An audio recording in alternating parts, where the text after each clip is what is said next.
Assalamualaikum warahmatullahi wabarakatuh. Hari ini kita akan membahas tentang materi analisis regresi.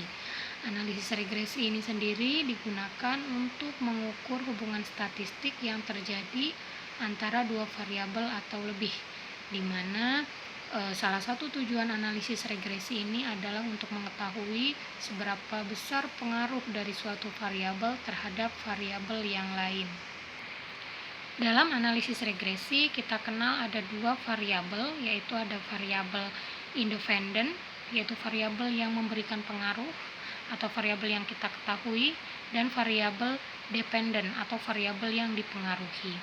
Nah, jika dalam persamaan regresi itu hanya ada satu variabel bebas atau hanya ada satu variabel independen, maka persamaan regresinya itu merupakan persamaan regresi sederhana. Sedangkan jika variabel bebasnya lebih dari satu, maka disebut dengan persamaan regresi berganda. Dan yang akan kita bahas hari ini adalah analisis regresi sederhana.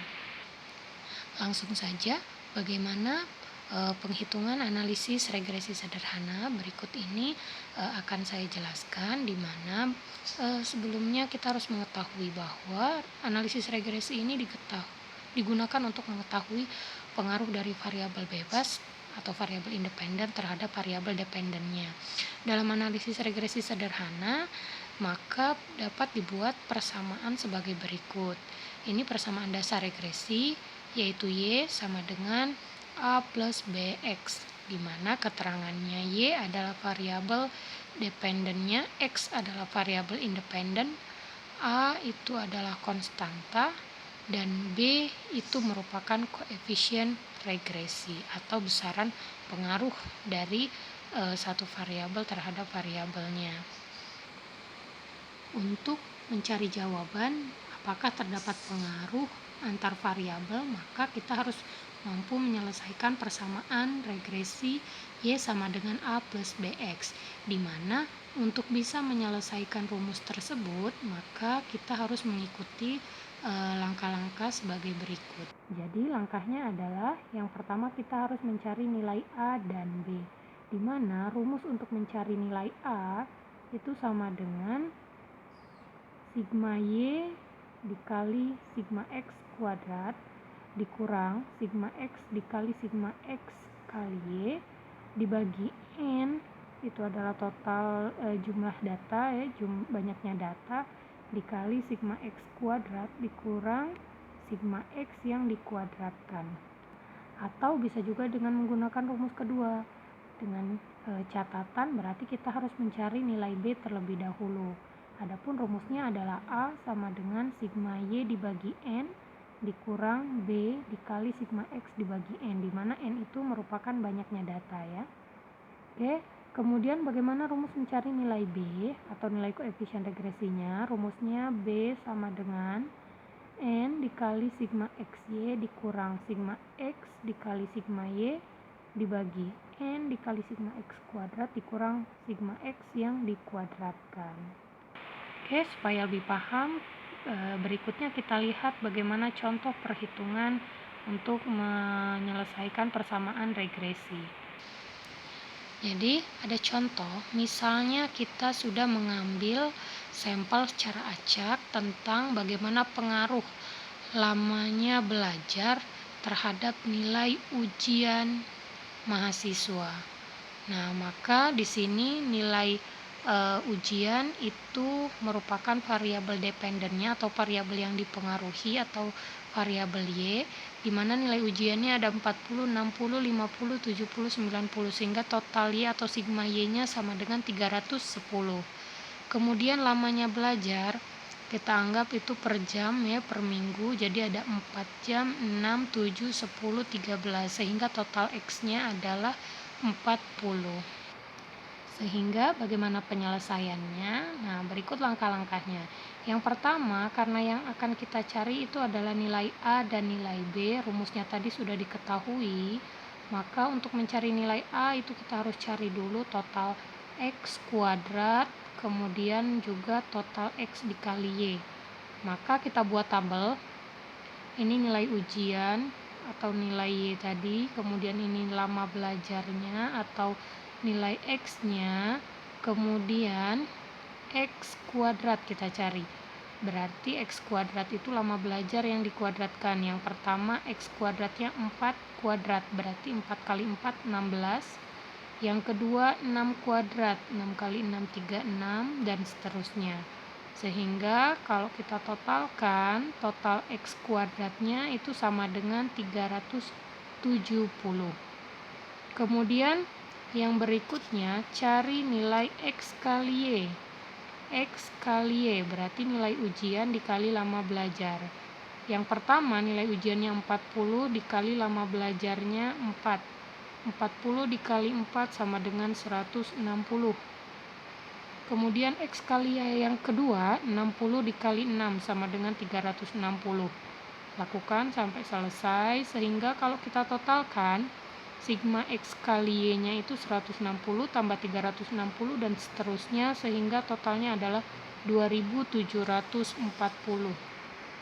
Oke, kemudian setelah kita peroleh total Y, total X kuadrat, dan total X kali Y, maka dengan menggunakan rumus di atas, nilai A dan B-nya akan diperoleh sebagai berikut. Yang terlebih dahulu kita cari nilai A dulu.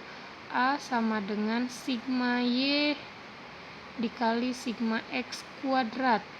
Jadi sigma Y-nya 310 dikali sigma X kuadratnya 370 dikurang sigma X-nya 40 dikali sigma X kali Y itu adalah 2740 dibagi N itu adalah banyaknya data. Banyak data kita adalah 1, 2, 3, 4, 5. Ada 5 data kita. Berarti N-nya 5 dikali sigma X kuadrat.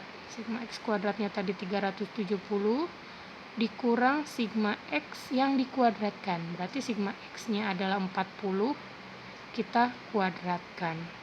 Nah, penyelesaiannya, selesaikan terlebih dahulu yang di dalam kurung semua. Jadi 310 kali 370, kemudian baru 40 dikali 2740, nanti hasilnya baru kita kurangkan. Kemudian yang ini juga sama, selesaikan dulu yang di dalam kurung, kemudian ini kita kuadratkan, hasilnya baru dibagi dan diperolehlah nilai A sama dengan 20,4. Kemudian selanjutnya kita cari nilai B. B rumusnya adalah N dikali sigma XY. N-nya adalah 5.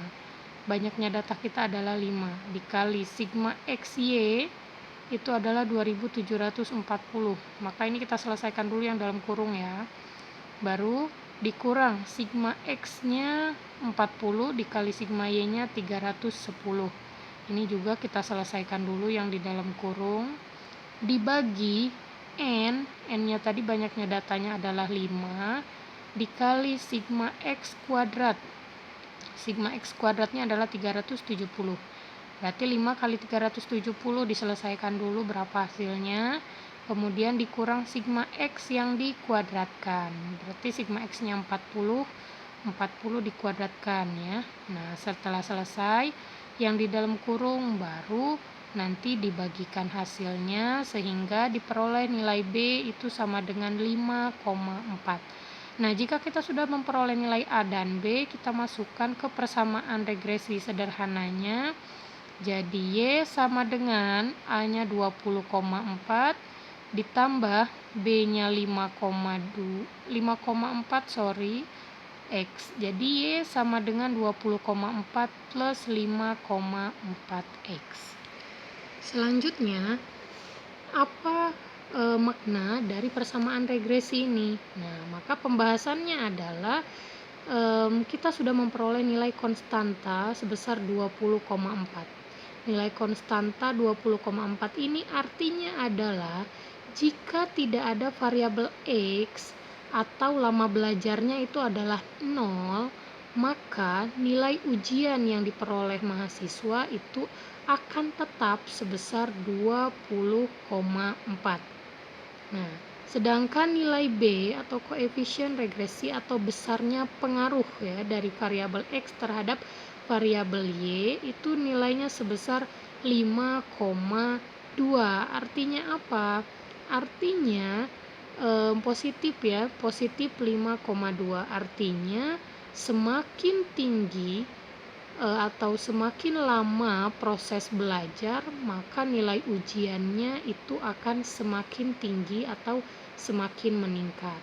Artinya pengaruhnya sebesar 5,2 adalah jika lama belajar itu meningkat satu satuan, atau misalnya lama belajar itu meningkat atau ditambah 1 jam, maka nilai ujiannya akan meningkat atau akan lebih tinggi atau bertambah sebesar 5,2. Untuk lebih jelasnya silakan dibaca pembahasannya. Nah, jadi demikian untuk pembahasan analisis regresi. Cukup sampai di sini. Terima kasih atas perhatiannya. Assalamualaikum warahmatullahi wabarakatuh.